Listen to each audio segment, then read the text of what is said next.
legends, and welcome. And in this video we're going to be talking about something that's very crucial to you getting your sales. All right, so I want you to take some good notes on this stuff, because when you're on the phone talking to potential customers, it's this stuff that's going to make the difference whether or not they sign up with you today or they go and tell you that they need to think about it. These are the things that you'll see on adverts all over the place. Okay, these are the 5 impulse factors, or as I like to call them, the 5 reasons why people buy stuff and take action right away.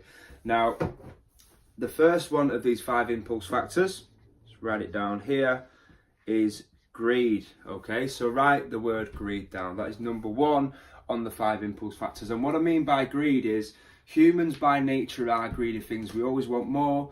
Everyone's greedy. Everyone likes to save money. Everyone likes to get more money. Everyone wants more. Humans are greedy by nature. There's nothing wrong with it. In fact, if you actually start to acknowledge the fact that you are greedy and understand it, it's okay to be greedy. It's okay to want more. But when it comes to sales, greed is a big impulse factor. Okay, so if you can satisfy the customer's greed, they're very likely to take action. So what I mean by that is, if they're, say you've got a potential customer who's struggling to make the decision, all you need to do is explain that the amount of money they spend with you is going to be a massive return on investment to them.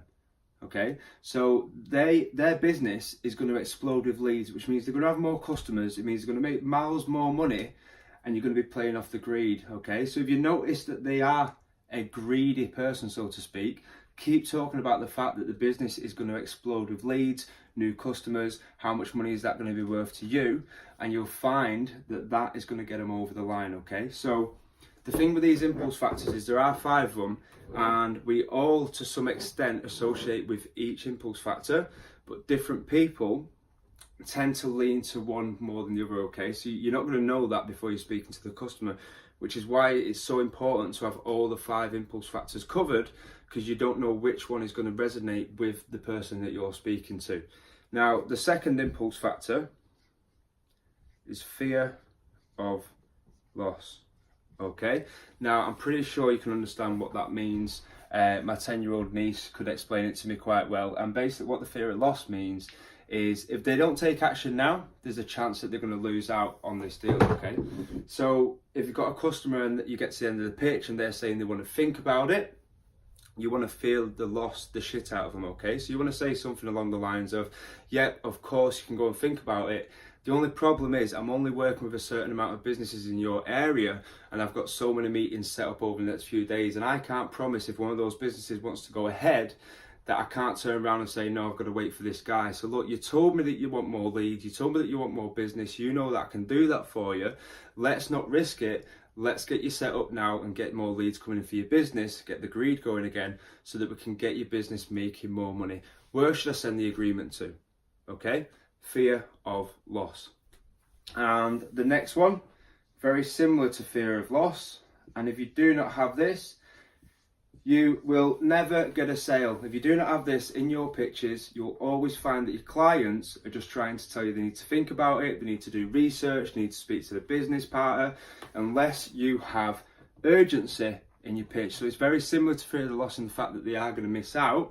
Now, the sense of urgency comes in regards to this. So they've got a business, okay? They've already said that they need more clients. They'd be happy to get more leads, which means they're not making as much money as they wish there was at the time, okay? So there's a sense of urgency for them to make more money, okay? They've gone into their business, I don't know how long they've been in, but if they're talking to you at this stage, they're at a point where they need more leads and they're not happy with where the business is at the moment, okay? So the sooner that they get started with you, the sooner that you set up the funnel for them, the sooner they're going to have the business that they want, the sooner they're going to have the income they want, and the sooner they're going to be financially free, which is what they want. So again, if they want to try and think about it, you can say, yep, absolutely, you can think about it. The only problem is you've already told me you're not making as much money as you want in the business.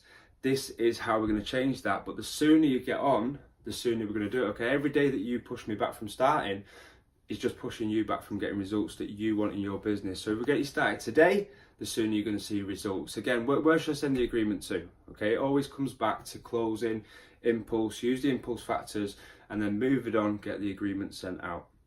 And the next of the impulse factors